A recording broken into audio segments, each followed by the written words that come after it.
यदि कोई अपरा एकादशी व्रत का पालन करता है तो उसे भगवान विष्णु की अपार भक्ति प्राप्त होती है।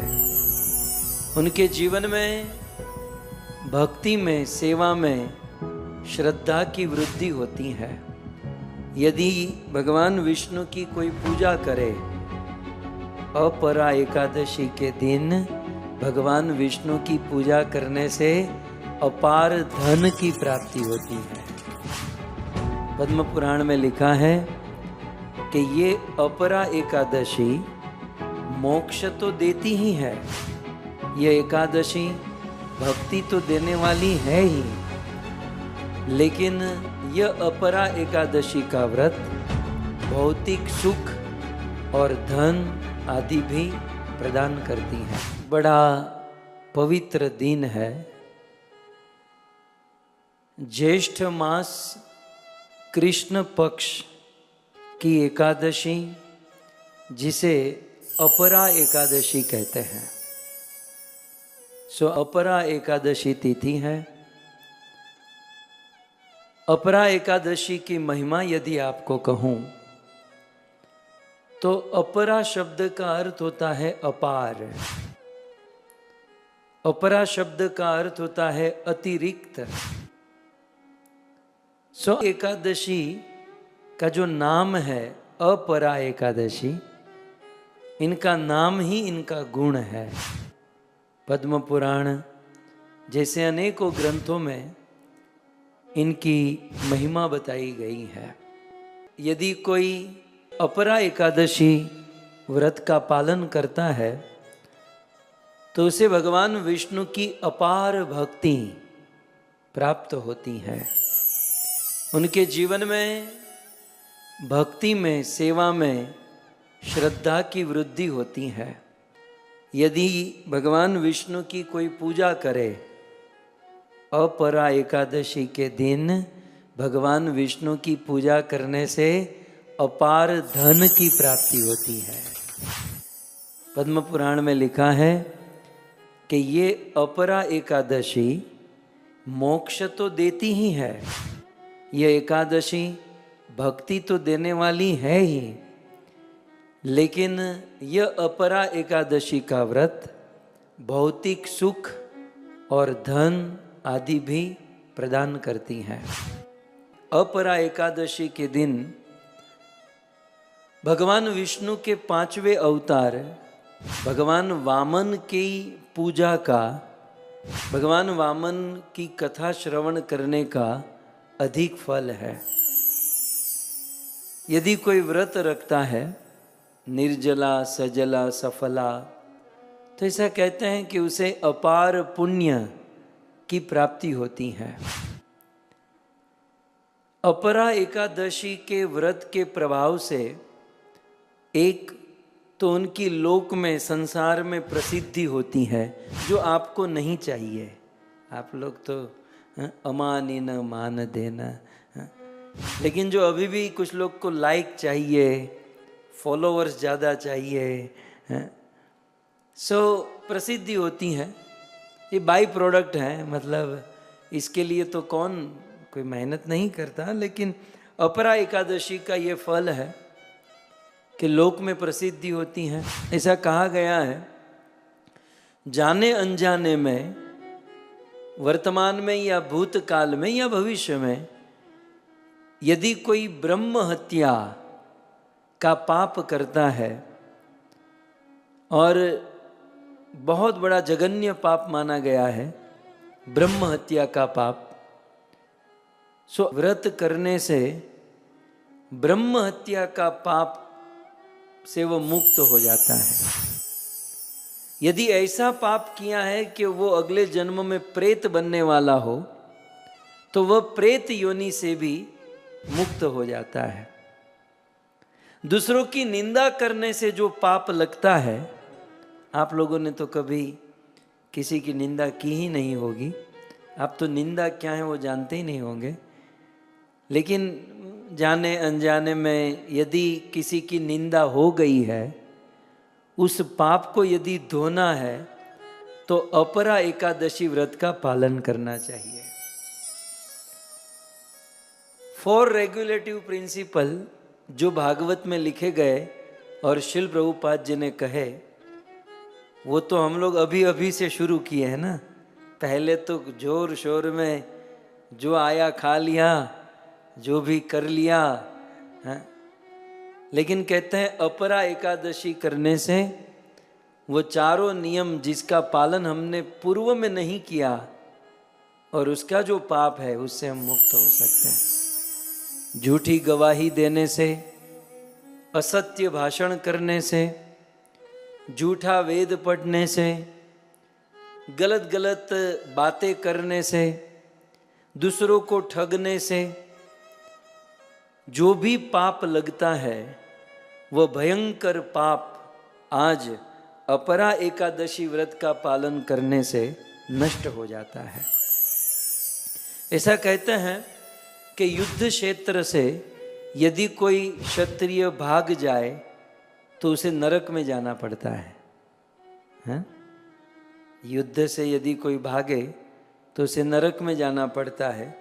लेकिन युद्ध से भागा हुआ व्यक्ति अपरा एकादशी व्रत का पालन कर लेता है तो वह नरक में जाने से बच जाता है।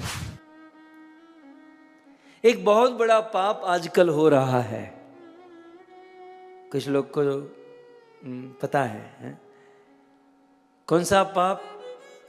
किसी गुरु के आश्रय में रहकर हम लोग विद्या प्राप्त करते हैं, किसी गुरु के आश्रय में रहकर हम लोग ज्ञान ग्रहण करते हैं, और फिर जब थोड़ा बहुत ज्ञान और विद्या हो जाती है तो फिर उसी गुरु की निंदा हम शुरू कर देते हैं।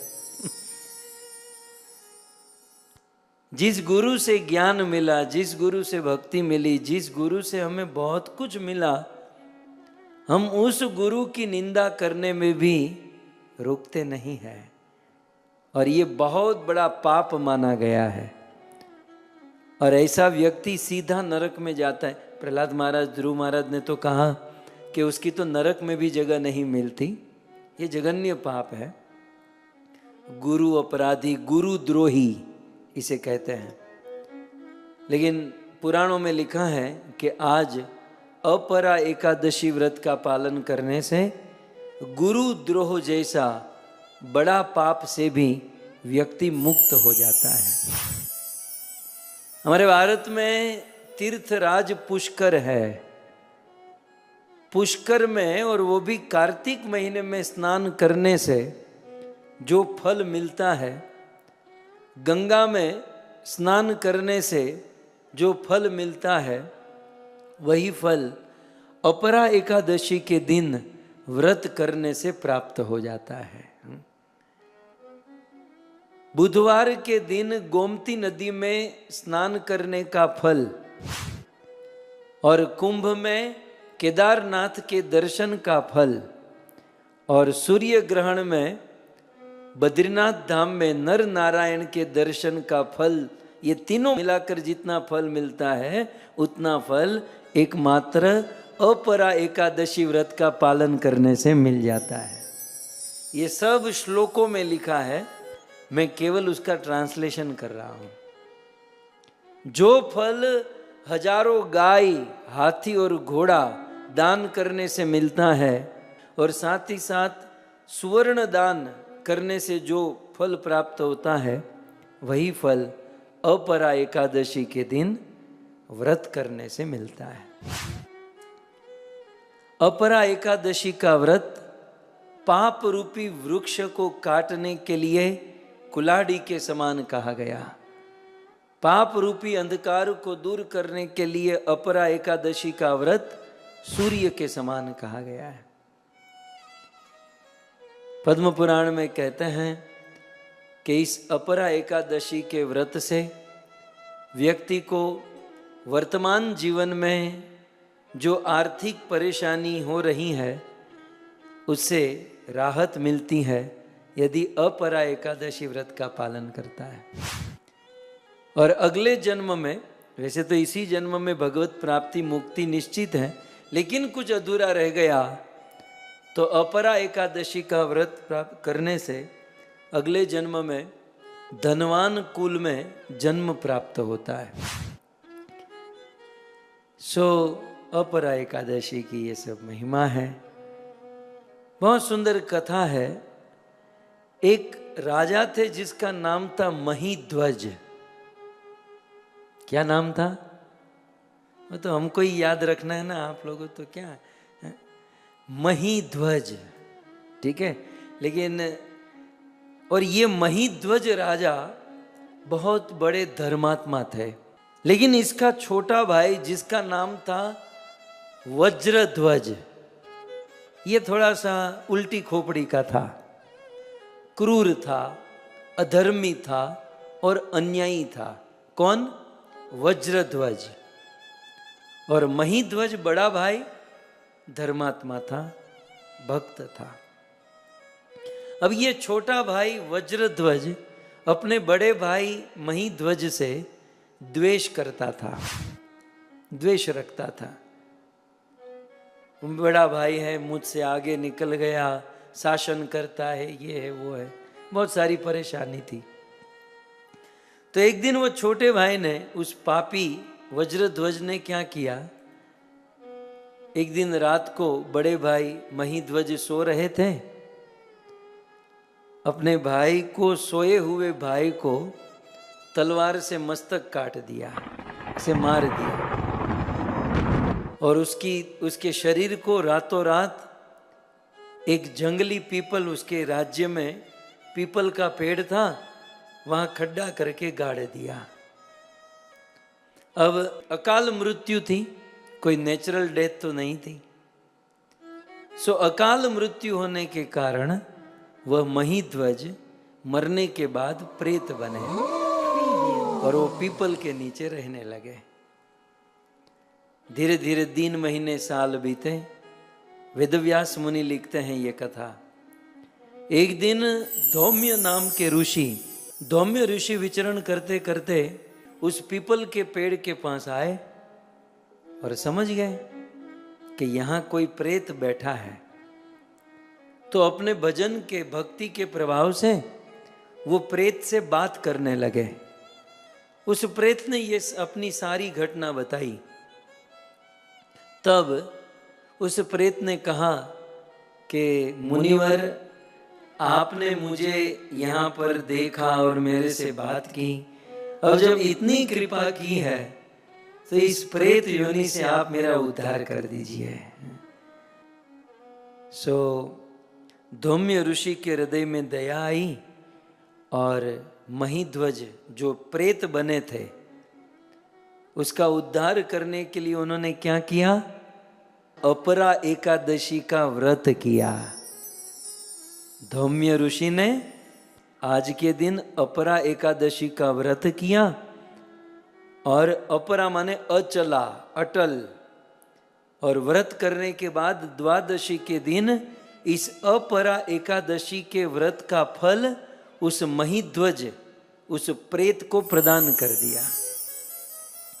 और जैसे ही वह फल महीध्वज को दिया, उसके देखते ही देखते उस महीध्वज की प्रेत योनि से मुक्ति हो गई और भगवान के धाम वैकुंठ में चला गया। ये अपरा एकादशी जो रहता है उसे तो लाभ देता ही है, लेकिन अपरा एकादशी व्रत का फल हमारे स्वजन, मातृ पितृ बंधु उनको भी प्रदान करता है। सो अपरा एकादशी के दिन हो सके तो निर्जला, न हो सके तो सजला, सफला, या कुछ न हो सके तो अन्न न खाकर, फराल खाकर अपरा एकादशी व्रत का पालन करना चाहिए। और अपरा एकादशी के दिन भगवान वामन की सेवा पूजा करने की महिमा है। भगवान वामन की कथा सुननी चाहिए, उनकी पूजा करनी चाहिए। सो अपरा एकादशी की